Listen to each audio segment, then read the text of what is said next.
what I'm going to do is cover kind of areas in a very specific matter, which is about the application of the statutory and policy matters around conservation areas, for which I do believe that there's been a deficiency in application of those in consideration of what's in front of you. And in order to do so, to quickly show, if I can just make sure this works, the 1854 Leith's map showing kind of the difference in between the hinterland, in between kind of Edinburgh to the bottom and to the top left of Leith, for which you can actually see the area around Leith Walk is sporadic development heading closer towards Leith. The area is a very low density industrial developments which have continued on a sporadic basis. Moving forward to 1919, Bartholomew's plan, which is just 1 year, of course, as you know, before Edinburgh and Leith joined together as a single borough.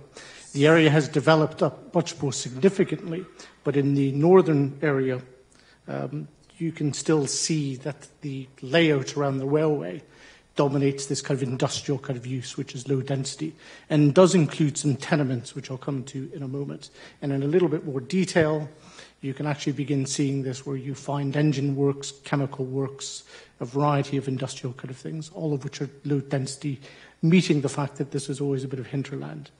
And of course, the site, as you know today, we've seen these kind of images. One little point, I think, which deserves clarity, and that's around tenements and what a tenement is. And I would commend to you Section 26 of the Tenement Scotland Act of 2004 for a statutory meaning. Effectively, it is a form of tenure, not an architectural form, as it tends to be taken.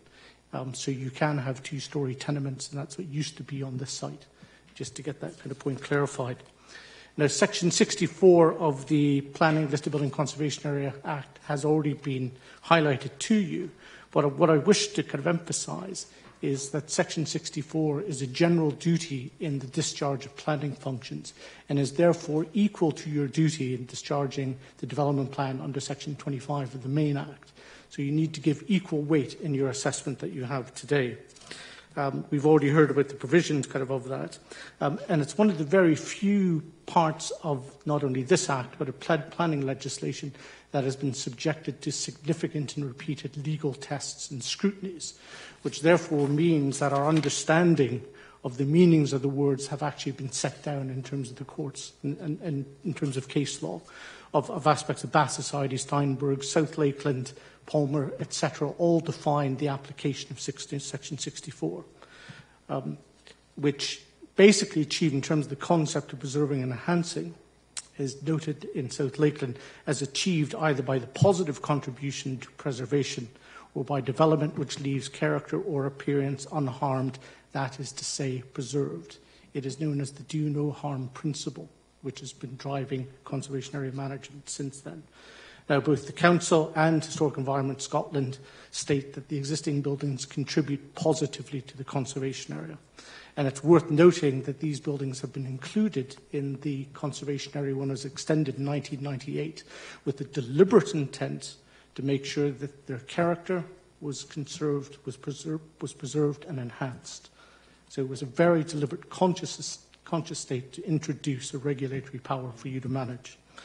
Now, we've already heard about policy ENV 5, which is about positive contribution only, but the one... You have a minute left. One aspect missing is in about exceptional circumstances. And if we look at the issues that have already been raised, is the building is in good condition, no effort has been made to retain it.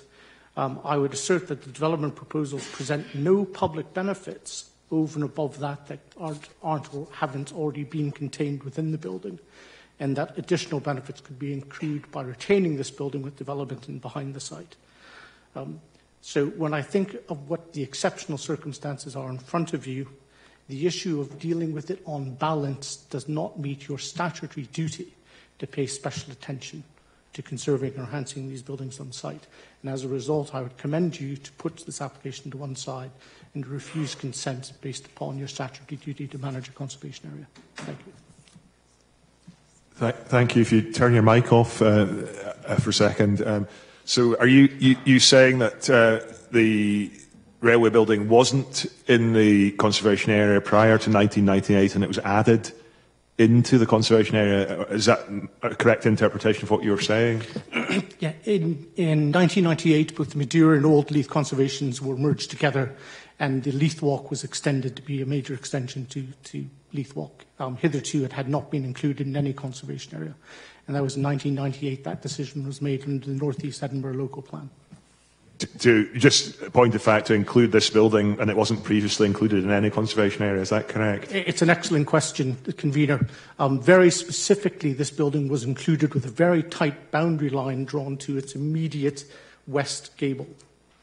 So the very conscious effort was made to include the two-storey sandstone buildings, but to exclude the hinterland kind of to the further west of it, which is an indication of the importance that this had for the council at the time in making sure that the buildings were preserved and enhanced, and that they formed part of the character of the area that needed to be managed. So it's not an irreconciled character, it was the character that was determined to be managed. The Janefield development brief doesn't really go into that aspect of it, but then it's not a conservation study, it's a development brief. Do you care to comment on that? Well, there's only so much that I can really kind of say, not having been kind of part of the discussions and behind it. But there's no question in reading of it that it is a development brief, and as you say, it is not a heritage analysis of the site. And when this scheme came forward, I think it is important to note, and indeed as the Chief Planning Officer noted, that it was always assumed that demolition was going to take place. And in my reading of it, that there has been no coherent test applied to the need to conserve these kind of buildings, understand their special character, and to apply the exceptional circumstances from which you would then demolish it. It was simply put forward as well on balance. You know, it seems to be okay, but, you know, it contributes, but we want to do something else. And the key statutory duty you have is to apply special attention, which goes over and above being in balance. So in terms of further questions, I see Councillor Booth. Is anybody else? Okay, Councillor Booth. Thanks, Commissioner. Thanks very much indeed, Terry, for your presentation. So if I understood you correctly, your argument is that the conservation area consent should be refused on the grounds that it's contrary to Environment 5. Presumably, by implication, you're also urging us to reject the full planning application, because to grant that would require demolition, and therefore your argument is that that application is also contrary to Environment 5. Am I correct in that assumption? The baseline of it is correct, but the detail isn't.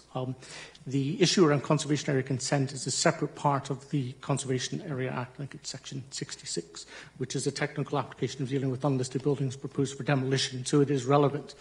But what I am saying is that, together with that, Section 64 imposes a general duty of care in the exercise of planning functions.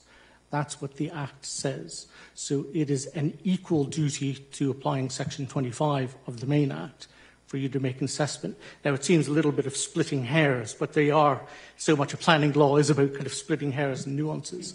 But it sits equal with a decision of considering the overall development of the site. And then there's the technical aspect of the conservation area consent, which triggers the whole raft of different policies and the policy tests that you have. So it cascades together, but it is a general duty that you have to exercise up front. Because the conservation consideration comes back into the planning application consideration separate to the conservation consent, is that what you're saying in essence? In essence, it seems a bit weird because they're obviously very, very intertwined. But perhaps the useful thing is just in noting it, because I do have it written down here, is in terms of Section 64, before we get to the special attention, etc., it states that there is a general duty in the exercise of planning functions. Okay, that special duty shall be had.